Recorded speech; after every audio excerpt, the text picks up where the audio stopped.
السلام علیکم۔ آج اس ویڈیو میں سعودی عرب کا ویزا، سعودی ورک ویزا اسٹیمپنگ ٹائم، سعودی عرب کا کون سا بھی ویزا ہو، چاہے ورک ویزا ہو، عمرہ visa, visit visa, family visit visa, صرف پاسپورٹ نمبر سے چیک کرنے کا طریقہ سکھاؤں گا۔ اس کے لیے آپ دوستوں نے کرنا یہ کہ یہ جو ویب سائٹ ہے نا، یہ گوگل میں سرچ کرنا ہے visa.mofa.gov.ss/visa/get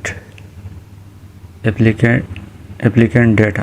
یہ سرچ کرو گے نا تو آپ کے سامنے یہ ویب سائٹ آ جائے گی۔ صحیح، ویب سائٹ آنے کے بعد آپ دوستوں نے رائٹ سائڈ میں یہ 3 لائن جو ہے نا، ادھر کلک کرنے، کیونکہ یہ عربی میں ہوگا۔ آپ دوستوں نے اس پر کلک کرنے کے بعد آپ دوستوں نے ادھر انگلش پر کلک کریں تو یہ انگلش میں ہو جائے گا۔ صحیح ہے، انگلش میں ہو جائے گا تو آپ دوستوں نے اوپر ہی جو پاسپورٹ نمبر لکھے ہوئے اس کے نیچے پاسپورٹ نمبر لکھنے، نیچے کرنٹ نیشنلٹی آپ دوستوں نے پاکستان کا ویزا چیک کریں تو پاکستان سلیکٹ کرنا۔ صحیح ہے، تیسری جگہ میں ویزا ٹائپ، آپ کا کون سا ویزا، تو یہ میں ورک ویزا چیک کروں تو میں نے ورک سلیکٹ کیا۔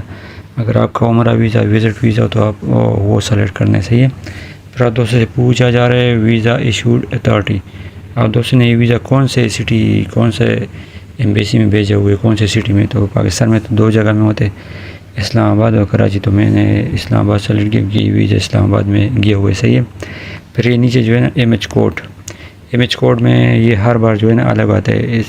میرے پاس ابھی یہ 145340 یہ ایم ایچ کوڈ ہے، یہ میں نے خالی جگہ میں لکھا، اور نیچے ادھر جو سرچ ہے نا، سرچ ادھر کلک کرو۔ ادھر کلک کرو گے تو آپ دوستوں کے سامنے یہ ایک پاپ اپ شو ہو جائے گا، اس کو کلوز کرو۔ کلوز کرنے کے بعد آپ دوستوں کے سامنے یہ آ جائے گا، یہ اپلیکیشن فارم آ جائے تو آپ دوستوں سمجھ لو کہ آپ کا جو ویزا ہے نا وہ ایمبیسی میں جمع ہوا ہے۔ ادھر اپلیکیشن ڈیٹ، ادھر ڈیٹ لکھا ہوگا۔ صحیح ہے، یہ بھی پاسپورٹ پر نہیں لگا ہوا، 2-3 دن کے بعد چیک کر لو گے آپ دوستوں کے سامنے۔ ادھر یہ لیفٹ سائڈ میں ڈاکیومنٹ نمبر یہ شو ہو جائے نا، جس طرح یہ 1304 یہ پورا نمبر ہوتا ہے، یہ شو ہو جائے تو سمجھ لو آپ کا ویزا جو ہے نا وہ پاسپورٹ پر لگ گیا۔ صحیح ہے، یہی طریقہ ہے، کوئی بھی ویزا ہو سعودی عرب کا، سب کا طریقہ کار یہی، صرف پاسپورٹ نمبر سے یہ چیک ہوتا ہے۔ صحیح ہے، السلام علیکم۔